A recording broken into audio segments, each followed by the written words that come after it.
you so much. Hello. Hello and welcome to Friday Night with Jonathan Ross. And a big hello this evening to Kate Middleton. I know you're in tonight. You're probably watching this while hunting for the receipt for that tiara, eh? That was a hasty purchase. Yes, poor Kate. Like, the England cricket team didn't quite make it to the semi-finals. You were this close to being on a stamp. Luckily, the sound of her mum sobbing is currently being drowned out by the noise of smashing china coming from the Woolworth commemorative plate department. But I think I know why William dumped her. One cheeky girl has already gone. He had to move first before the other one was snapped up. Long live Queen Svetlana of cheekydom.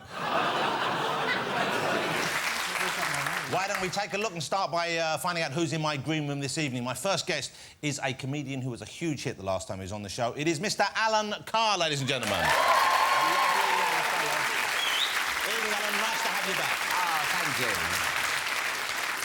Now, you know, Alan is that rarest of things. He's a gay man in show business. Now, but what I need to know, Alan, is he really gay? I'd heard it's all an act. Oh, yeah? You have to ask my wife. My next guest is an actress currently appearing in Holby City. It's the lovely Patsy Kensit, ladies and gentlemen.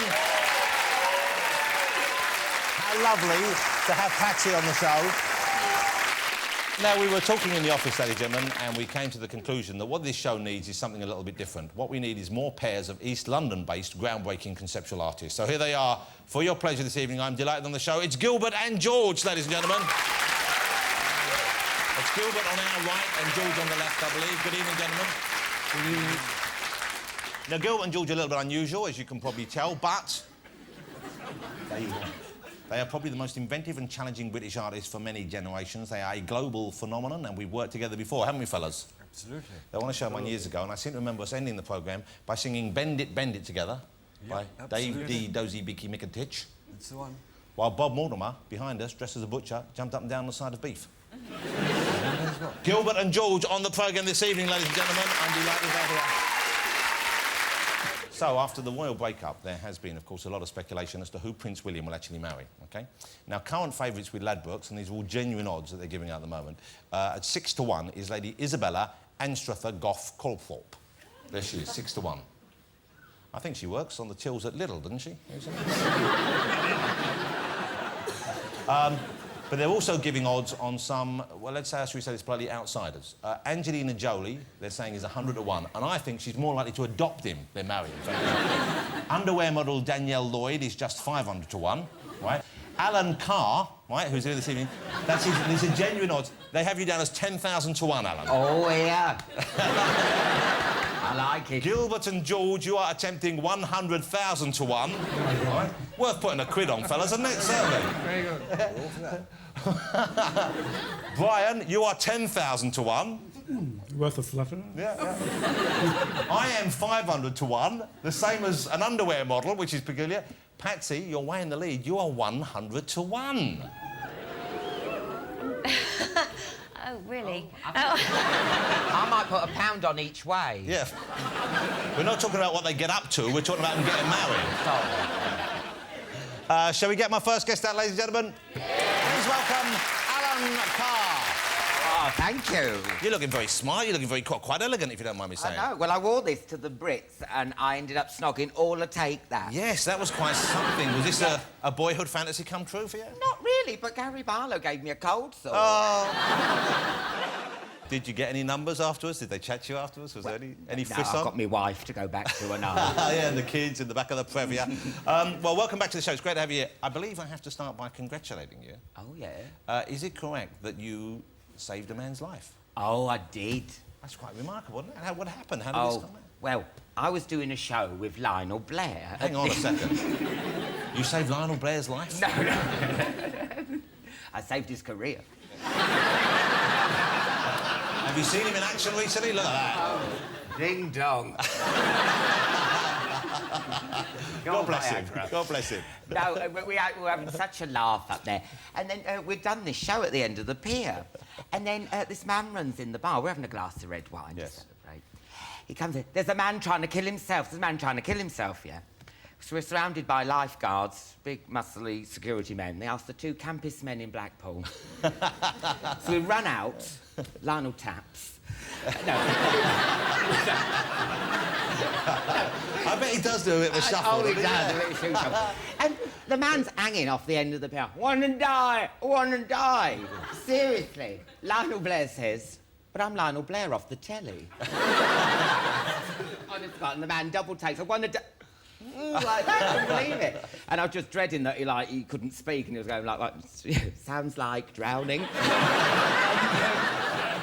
But you know what? Then we both pulled him off at the end of the pier. I know. Hang on. Don't make your own jokes. No, we pulled him off. And, and the man, he honestly, and I know people think it was a joke, but honestly, he did try to... You and him might continue with your kind of, your life-saving routine? Are you gonna... I could see you as a juror. I could see you as a kind of a Batman and Robin kind of thing.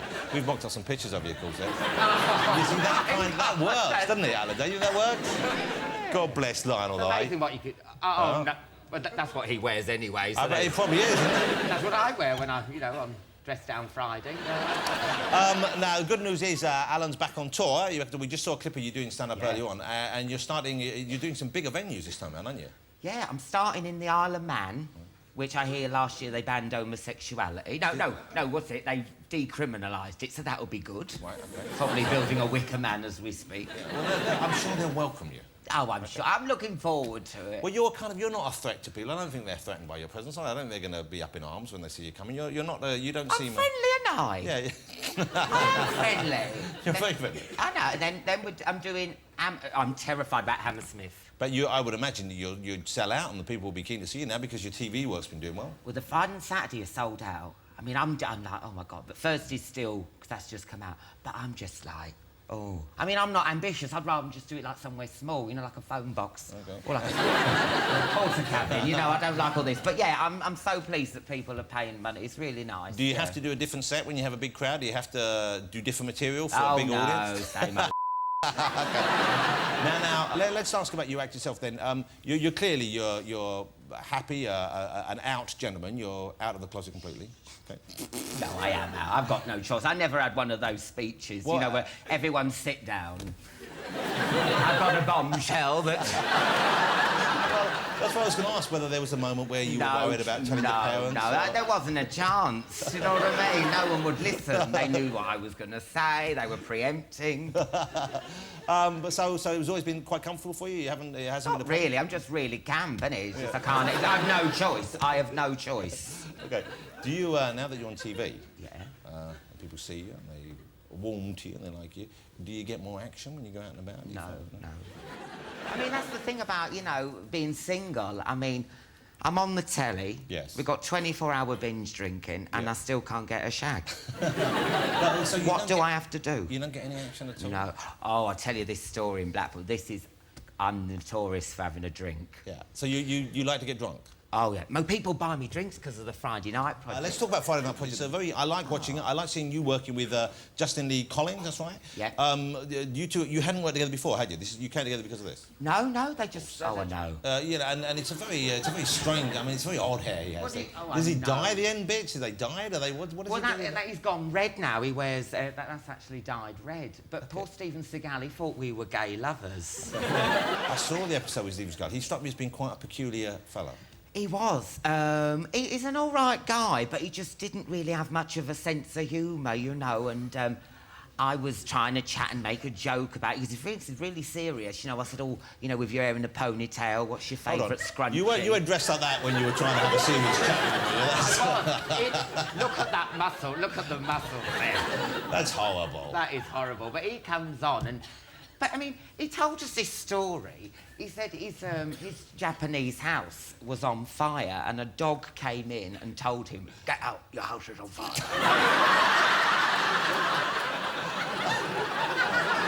That's what I did. Stared at me. What? So he didn't tell it to amuse you? No, it was like an anecdote. I said, "Oh, you've lived in Japan?" "Yeah, I'd like to thank Japan for a dog came in and told me, and your kimono was on fire or something." He's over there talking about you, saying, yeah, and he claimed that him and Lionel Blair rescued the bloke. I know, yeah. It wasn't even a joke. It must be weird, though, because I'm assuming you don't have that much say over the guest stars. They book who they can get. You kind of don't know what you're getting yourself into each week. Oh, I know, yeah. Who have been the most joyful? Who have been the disappointments for you?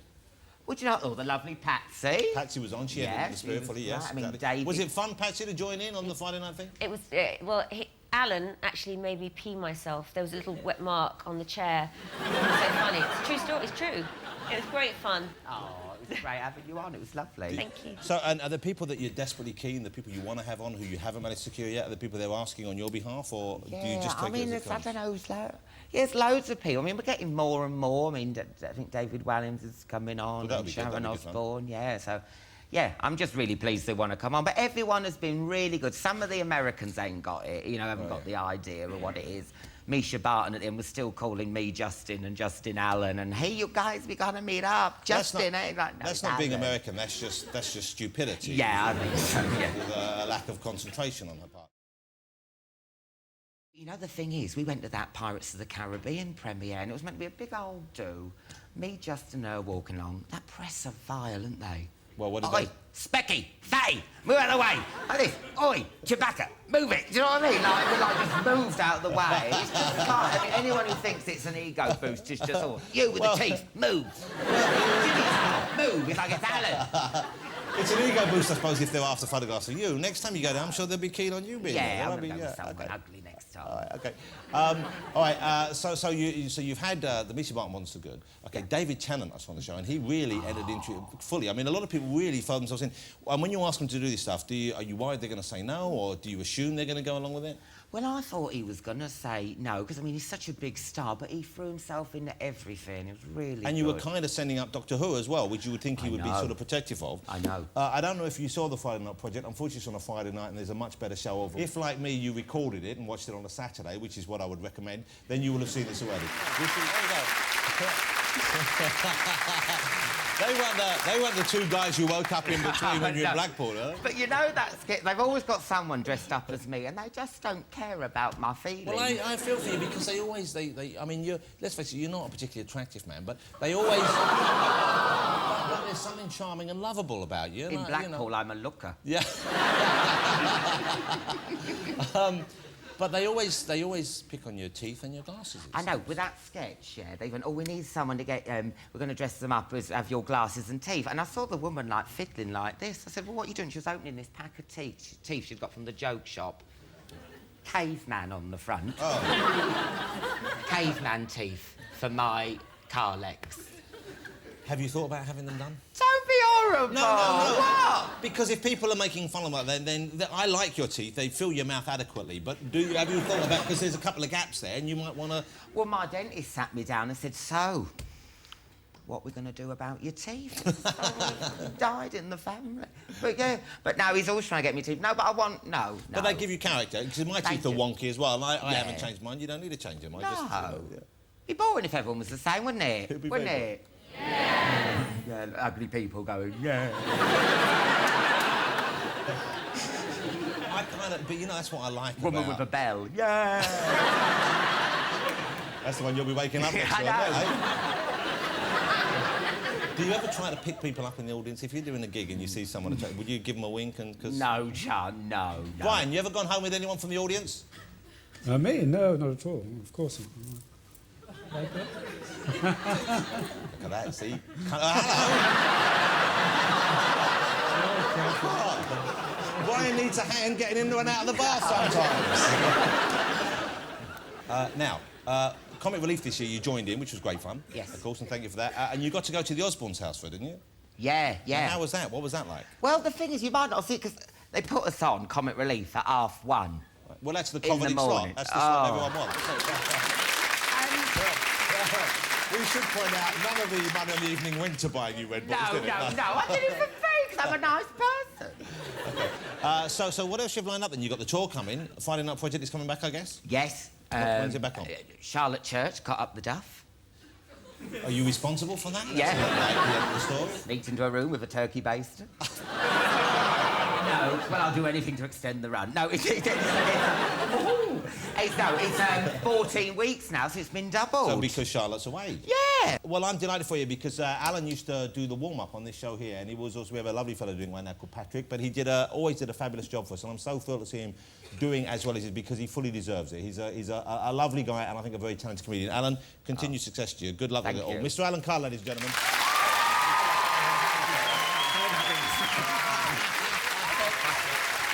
We've got Alan Carr. Now, hey, there was a little bit of panic in the Ross household this week when I realised that my Japanese toilet, cum bidet with the heated seat, you know... What do you mean you haven't got one? Is a death trap, apparently, OK? I love Japan. I got this thing from Japan, and the toilet seats over there, apparently, have been bursting into flames, injuring several users. As a Japanese newspaper put it, manufacturer swears to fix buttock-scorching bidets. My could have been toast, literally. Because it's a heated seat and it's all been going off, apparently. I thought I was in trouble yesterday, but then I remembered that I had a Mexican the night before, so it was self to blame. Yeah. But it's ruined the whole thing for me now. I used to sit there for hours as gentle pulses of warm water lapped the shores of Lake Ross. Now I can't enjoy it as much. Now I'm sitting there, clutching a fire extinguisher in one hand, the remote control in the other, with my thumb hovering over the ejector seat button. But imagine if it actually did catch fire, it would hurt like buggery. Or so I'm informed by my focus group. Time to get my next guest out, ladies and gentlemen. She's now in hospital drama Holby City, which is handy because I've got a rubber nurse's uniform and something that needs splinting. Will you please welcome the lovely Patsy Kensit? Patsy, you look better and better every time I see you. You look fantastic. No, thank you. And you've got a big birthday coming. Is it right? You're 50 soon? It's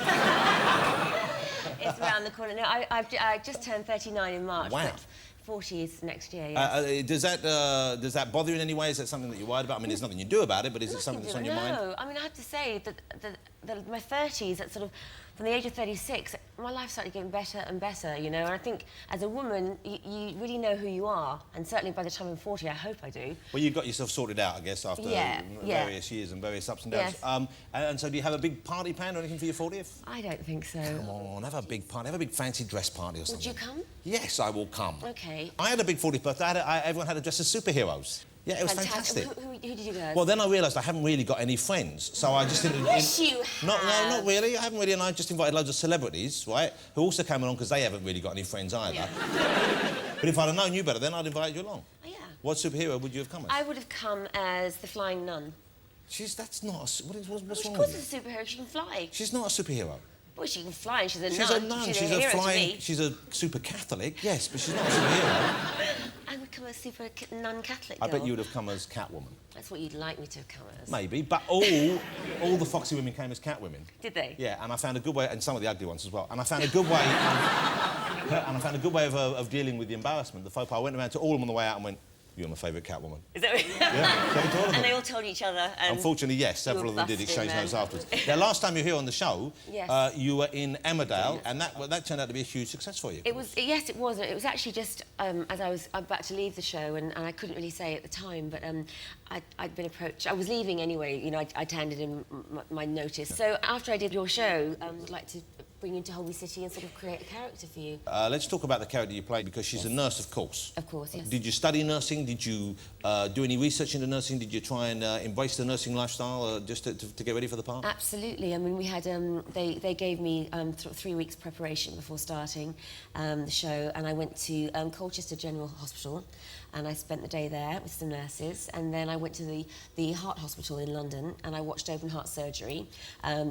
And I thought, I got this itinerary sent through to me, and it said that, you know, this day costume fitting, then Colchester General, and then Thursday scrub in at 9 o'clock with sham for operation. And I was like, I phoned up and said, scrub in? Aren't I going to be in some sort of gallery up there with a... Then no, you are going to be in the theatre. And I wanted to throw up, and anyway... Yeah, you shouldn't do that when someone's having a heart operation, because that's... You've got to hoover that right out. Well, I mean, you know, they're soaring through the chest bone, the noise and the smell. But hold on, how much had you done before you got to be involved in a heart operation? Nothing. I was So the national health really is in ruins now, then. They're employing actresses in heart operations. That's shocking. I was only allowed to observe... I bet you put a finger in, though, didn't you? I'd have touched the heart or something just to see... Wouldn't you? That would be highly inappropriate. Put a mobile phone, leave it in there. And then call him a week later. Have you got my mobile, mate? No, maybe next time. Well, but it must have been, I would have thought, just a remarkable experience to see a heart operation. Well, first off, I said, look, I'm going to stand in the corner. I'm just going to watch how you do it over there. I don't need to see... And then by the end, because it's 4 or 5 hour operation, by the end of it, they got me a box so I could stand up on it, and I was right above his head. I couldn't get close enough. And the surgeon, I mean, it really is, when they say you're going to theatre, it really is theatre down there. These guys are like, you know, they're the kings of this world, and there's such flair in the way they do things, and it was really interesting. And do they play music? Sometimes they play music in. I kid you not, he loves Elvis, and we had to listen to Heartbreak Hotel 100 Well, that's times. wholly inappropriate, of course. Well, choice of music. Again, I thought so, but... What if the bloke came round, he heard that going, oh, I'm dead? Hey, what is it about nurses? It must be the uniform, I guess, because when I was a student, they said, you want to go to a party with nurses, because nurses are, you know, kind of like, it was some sort of like they were always up for it. Okay? Right. Now, from what I understand, they seem to be like the hardest working women on the planet. I should imagine the last thing they want to do is fight off a bunch of students at a party. Are they aware of this reputation they have, and the fact that men like the uniform? I think that, you know, every female, I think obviously there's this kind of, you know, fascination with a nurse, isn't it? There's something naughty about it. It can be. I don't see it that way, obviously, but if you have a sort of dirty mind, then.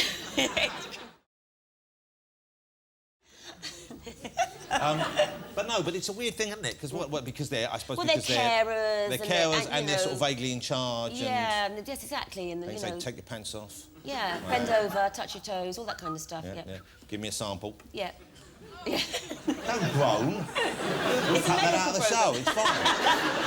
And when you're actually playing it now, do you feel like it's realistic when you're doing Holby City? Do you feel like they've captured the reality of nursing? Obviously, it's a drama, and they have to keep it exciting for us to watch. Oh yeah, I mean, absolutely. We have at all times on set. We have a nurse. There's about 4. There's Mel, and there's lovely nurse Rachie, and Sue, and they're there all the time. So if we're doing anything wrong, we're putting, you know, the cuff for the blood pressure around your head, you know, for some reason. Which would be silly. Which would be really silly. They're there to advise us, and then when we do operations, and they'll bring in a doctor, and so it's really, they take it very seriously. Have you ever given blood?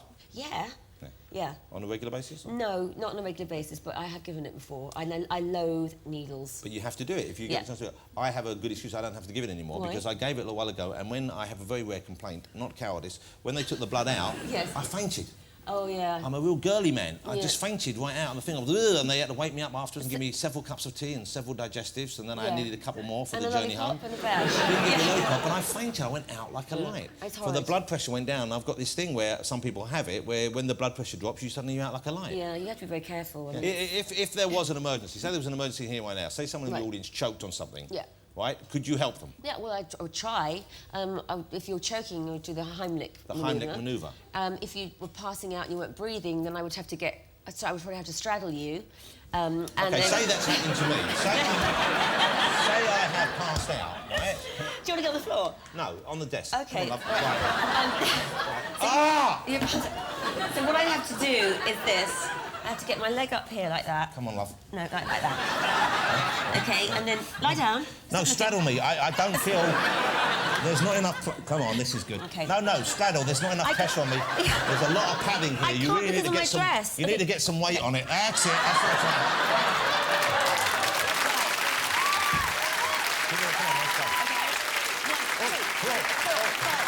It's making my hips go up. Did it work? Right, I've just ejaculated.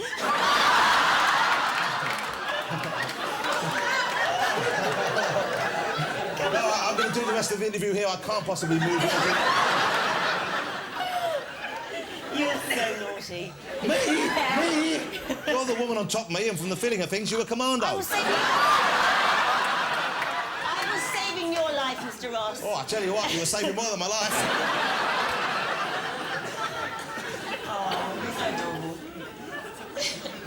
I actually do need some sort of assistance now, I think. Okay, let's calm down a bit. Let's calm down, yes. Okay, let's calm down a bit.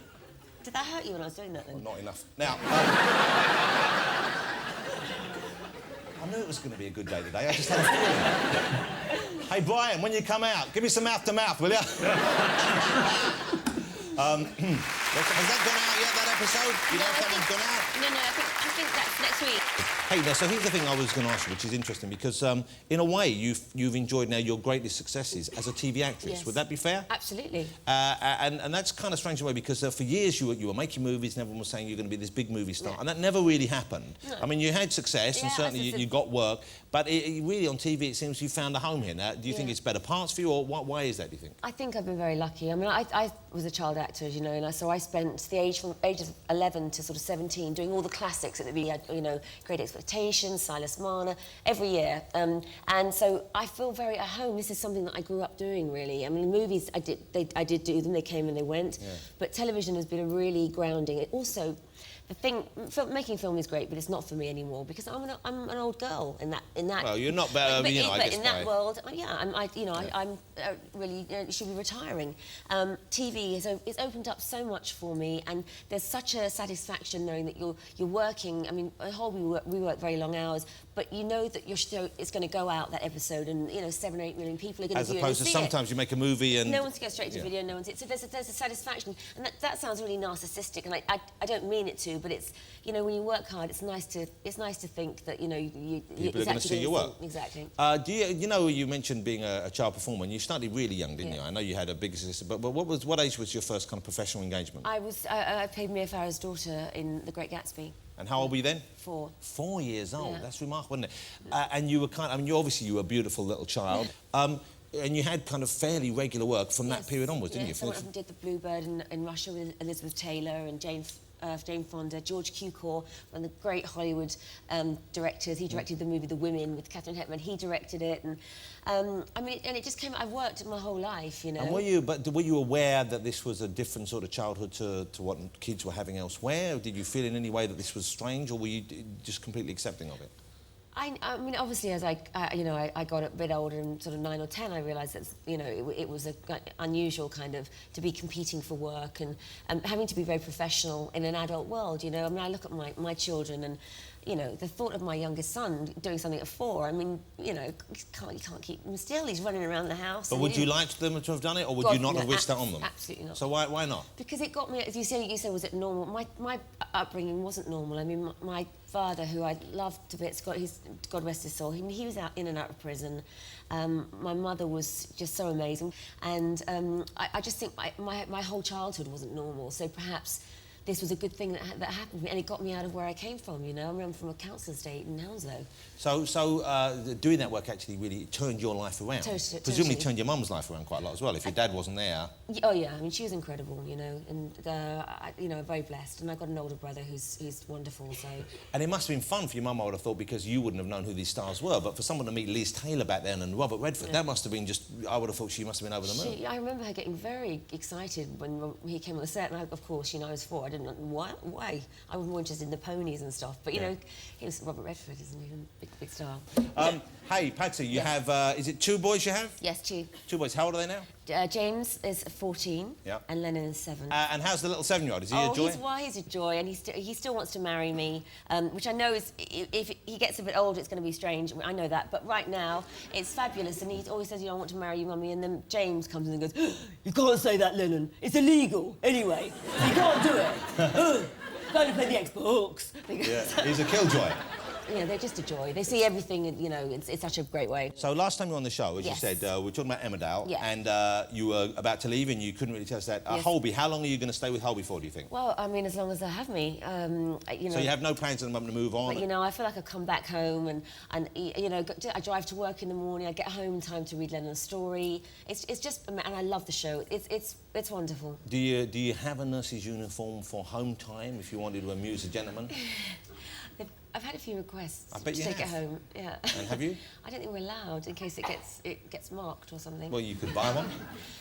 Well, you can't really buy them. Well, can you buy the ones like the proper ones? I mean, are you talking? How would I know? I haven't got one. I've got a Spider-Man uniform. If everyone else should and are you with anyone at the moment? Yes. I'm. Is that the young fella there? That's Lee. Yes. Okay, so this that's is a new young man in your life, and he's a musician. Yeah, well, yes, he beatboxes. Okay. We've been together a year now, so... He beatboxes, what, the human beatbox? Yeah, you know. But he does what? Yeah. Or he does it with the machine? No, he does it with his mouth. Like that sort of thing? Not really like that, but... Hey, he's a younger man, I believe. Yeah, actually, he's far too old for me. How much younger than you is he? Well, he's 10 years. You see, I like him much younger than I do. Actually, 10 years isn't that big a difference 10 years. necessarily, because my wife is 10 years younger than me, and we're working out just fine with that. So I would have thought. Oh no, 10 he's years... fantastic. I mean, he's honestly probably he's more mature than I am in this relationship. You know, he's great. He's wonderful. Well, I'm pleased for you. I'm pleased that your career's going well. I'm pleased that your love life is going well, and of course, having children is a gift. So congratulations on that. How lovely to have you here, ladies and gentlemen. Patsy Kensit. Thank you. Thanks for having me. Thank you. It was great. Thank you for that. Thank you for coming and struggling. Okay. Thanks a lot. Bye. Shall we get my next guest out? Ladies and gentlemen, it's Gilbert and George. Gilbert and George, ladies and gentlemen. Please make yourself... How lovely to have you here. Thank you both for joining me very much. Thank you. Small gift for you. Now you have bought a present. The Gilbert and George swear box. And on the back it says... Pay up and f*** off. Okay. And is this... it's one of the merchandising items for the Tate Modern Exhibition. OK, so you are selling these? This is the most popular item of the merchandising. Well, I should imagine it is. And the idea behind this, you don't have a problem with certain words being used in certain situations, or do you, gentlemen? We never swear ourselves. You do not swear yourselves? In our pictures, maybe, but not in life. In life. Do you look down upon those who use coarser language? Or do you love not them. judge? We love them. Certainly not. Why should we bloody well do that? Judge not, lest ye be judged. Exactly. Exactly. Them for judging you. I've always admired the way you look and the way you present yourself. Oh, you're very kind. And I'm wondering, was this a consensus you reached way back when to dress not the same in a kind of identical sense, but certainly in the same style whenever you appear in near public? identical, we say, yes. Similar, but not exactly the same. Sunday best, something like that. Yes, what was the thinking behind this? The idea Trying was to sell ourselves. to succeed in life. Like if you go for a job interview, if you go to a special occasion, you put on your best clothes. Yeah, you look smart. We also wanted to be the artists that the mothers wouldn't be ashamed of. Hasn't worked out exactly like that. Well, that's the material to blame there, of course. Do you always dress in this fashion? I mean, do you have casual clothes as well that you wear when working or when people aren't around? No, we didn't have. We have some kind of doctor's coats. Oh, we have dust coats for the studio. So smocks and Yes. And you both wear them? Oh, yes. Absolutely. Oh, we've given an impression as to what you look like in modern clothing here. Oh, very good. George, you look a bit like you look like Chris Evans. It's like Chris Evans and Louis Walsh on a night out. Very good. Exactly. But here's the thing. Isn't it clear that Gilbert and George have made the right choice? Because you seem like that and you think, oh, look at that. And you seem like this and you think, splendid. What a splendid effort. And we should see less people like that and more like this. Let's get the suit back After in all, vogue. we support the hoodies very much. You like the hoodies? Well, yes, So we even did some... you agree with David Cameron that we should hug the hoodie? We've been doing it for years. When did you... let's get some biographical stuff out of the way for those who aren't as familiar with you as perhaps I am. When did you first meet? When did you first get together? And how soon after meeting did you decide that you would stay together and work together? I think we met in 1967, yes, St. Martin's School of Art. So that's 40 years ago now. Yes. And one year later, we started to work together. When they chucked us out of the school, we started to work together. And why did they fire you out of St Martin's? I think we were just not the goody-goody students who would get a part-time teaching job, luckily. Yeah. So we were just there, alone in the world. We didn't have any money, and we just knew that we had to be artists, come what may. Now, let me ask about the style of your work, because as we saw from that short film, back then you were doing the kind of work which is perhaps more commonplace today, but I would imagine someone using themselves as living sculptures was very unusual back in the late 60s. Yes, we invented the idea that we put ourselves in the artwork. We became the subject and everything in the artwork. And why did you do that? What was it? Did you find yourselves fascinating, or it was just It's the only thing we had. We weren't the goody-goody students who would get a grant from the Arts Council for a studio or for materials or something. We were just there alone, and we were the only thing we had, so we became the art. OK, well, let's talk about this. This is some of the material that you use. You use most things that the body Not produces, carrots, yes. don't you? Yep. Is that, and what's the thinking behind that? Where does that come from? To make it normal, make us totally normal, like to accept everything, to accept more than less, that's it. So what are the sort of substances that we can find in the current exhibition, which is probably, I would have thought, the most comprehensive of your work that you've biggest ever one. The biggest exhibition we ever had in the world, yeah. Okay. We're very, very, very pleased. So people who are there, in that one there, what's happening there? This is, which piece is that we have there? That's the... It's called Flying OK. So we're assuming that that's human excrement that people are riding on. They're not actually people, are they? They're kind of... They're us on They're you. Yes. Us and the you see? Skateboarding down. And who are you referring to there? Who are involved, or do you not? We're riding on. We accept the that we are riding on. Yeah. It's something in all our lives. Yeah. Oh, yes. Absolutely normal. If not, we wouldn't do it. We can't do without it. Gentlemen, okay. Your work, do you like people to come to their own conclusion? Is there a specific message you're trying to convey when you do your pictures, or is it more to kind of, create a moment? It will all depend on the life of the viewer. Yeah? We know from letters we receive and what people say on the street, it's all dependent on the detail of those people's lives. Yeah? Some people, we had a letter this morning from a survivor from the Aldgate bombing, yeah? And he was writing, very emotional, very moving, because of the bomb pictures which are on show at the Tate Modern. Now, this person saw the pictures you've created, and you used headlines, I believe, that were in... All the placards from the Evening Standard, because Yeah. it's a big part of the London townscape. Not every city in the world has newspaper placards. It's a real... Even people who don't buy the Evening Standard will see those amazing messages. And so we collected thousands. We've only dealt with the bomb one so far. But we have others as well. Yes, 2,500, but because it is like a modern townscape. Yeah. We don't have to paint anything, because that what is going on now, we can see it. And did you photograph the headlines, or did you take them from the newsagents? How did you get them? Stealing. We stole them all. Stealing. It's our early morning theft run One of us has to go to buy the Mars bar. You know? to distract the shopkeeper. So one's inside the Mars bar on 20 Waffmans, the other one's outside nicking it, and up there. That's how we do it. Well, they'll see you coming there. You're better do it. Now, many of us appreciate art when we see something which has been beautifully rendered that we couldn't create in any circumstance. You see a beautiful painting by one of the old masters. You see it one of the new artists. But when you see sometimes a photograph, I'm sure you know where I'm going with this, we feel like, well, I could take that photograph. But our photographs are manipulated. From the do earliest you time, they're manipulate very them? specially done. You'd make a great Bond villain. I don't know if you're aware of that. It's the way you cackle after every statement. Like, no, Mr. Bond, I expect you to die.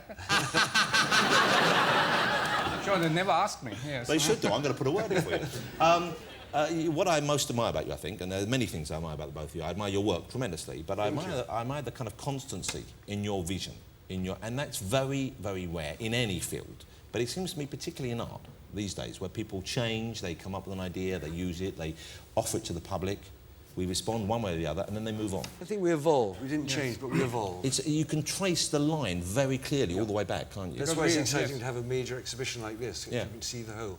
A lot of artists, it's embarrassing to have a retrospective because you can see that they just responded to the art of that decade or the next At decade. that moment.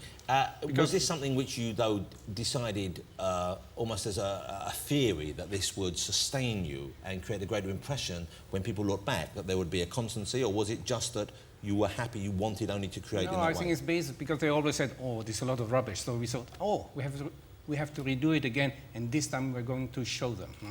So they would say again, criticize us, then we would do it again and again. So we are all totally crazed by that. But does criticism affect you then? Do you listen to criticism? You can't ignore it, no. I think it's very good. It's very character building. If you call somebody a name, they have to react and think, if we say to you, you look like a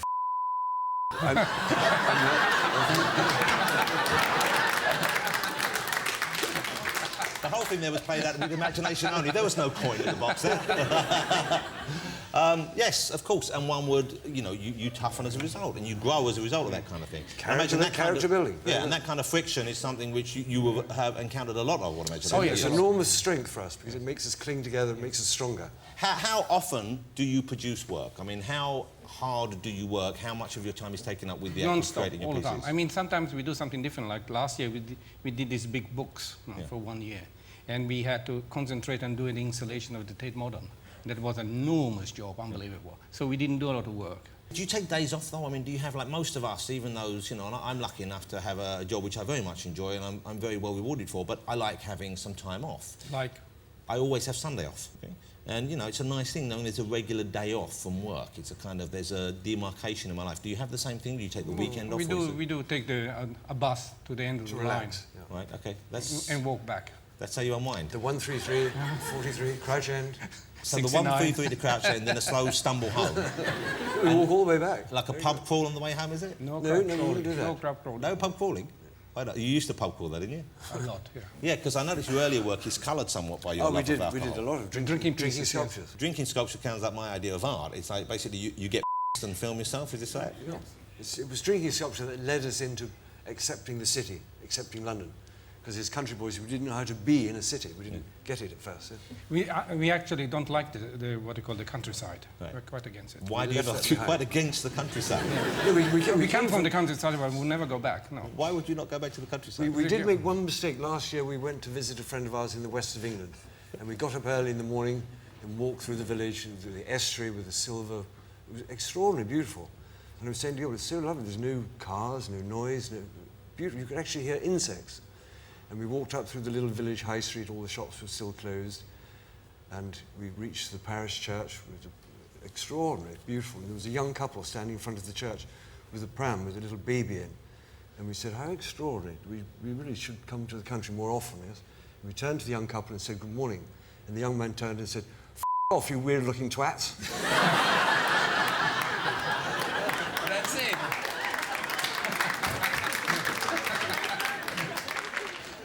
We haven't really discovered what you do to unwind, ever. I'm assuming you're not going to give a lot away on this subject. But are there things, do you watch much television? Do you watch movies? Very little. Very little. Briefly B after movie. work in the day, we watch the news before we go for dinner. Yeah. Or if not, some B movies Saturday afternoon. Yes. Old B movies. And you don't ever cook, I believe, is this right? Not once. Never. Have you ever cooked in your What life? do you think Not about one weird? egg. What do you think about Not weird? one egg. Huh? What do you think about weird? You wouldn't want to prepare your own food? No. No. We leave the house at 6:30 in the morning. Have breakfast? Yeah. What sort of breakfast? Breakfast in Rossi's, the lovely Colombian cafe. Okay. Then we have lunch in our Then we have a walk. Bangladesh. A little or walk. something, yeah. A walk. Let it settle. We go to Early lunch. steal the posters Okay. in the morning. Yeah. A little bit of thieving, light thieving. Then home, maybe a bit of work. Lunch outside as well? 11 o'clock, always early lunch. 11's very early. Yes. Because we have 6 o'clock breakfast, so we're Yes. hungry. No, by no, then. I'm not criticising. So then, lunch, back to work. Yep. Back to work. The afternoon. Back to work, 3 or 4 hours, maybe? Yep. 5 o'clock is finished. 5 o'clock every day? Yes, Yep. finished. What, a little bell goes, Then or we you just see check and the we watch? No, watch, we watch a feel little like Paul exactly. O'Grady for half an hour. You watch Paul O'Grady?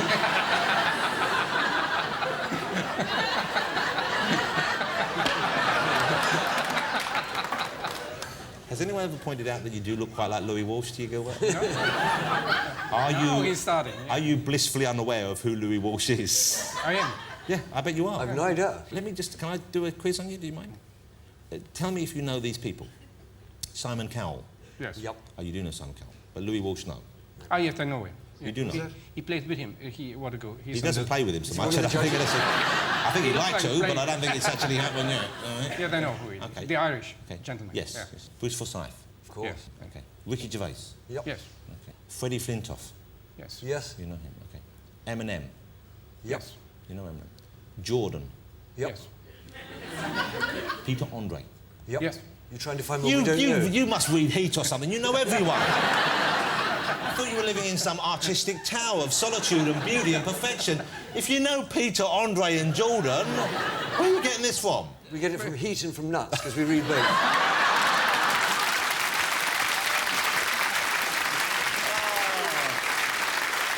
Hey, listen, I've so enjoyed spending some time with you. And one of the things I very much admire about you is your desire to spread your art to everyone, to encourage people of all ages, all walks of life to look at your art, to think about what you're trying to say. And this isn't for profit, I don't think. This is because you want to share your ideas. Believe in art for all. We always did that. Democratic. That everybody can be involved if they want to. And I know that's one of the reasons why you would come on a show like this, of Yes, course, which Exactly is that. help populate. To spread the message. Well, I thank you for coming on. I've enjoyed spending Thank time you, with you. Jonathan. I hope you've enjoyed it as much as you allow yourself to enjoy these kind of things. been lovely. Okay, Lovely, well, thank you. brilliant. Lovely. How lovely to see you again. Ladies and gentlemen, please join me in, in appreciating two of our finest artists, Mr. Gilbert and Mr. George. Thank you very much. Go back and enjoy it. Ladies and gentlemen, Gilbert and George, George and Gilbert.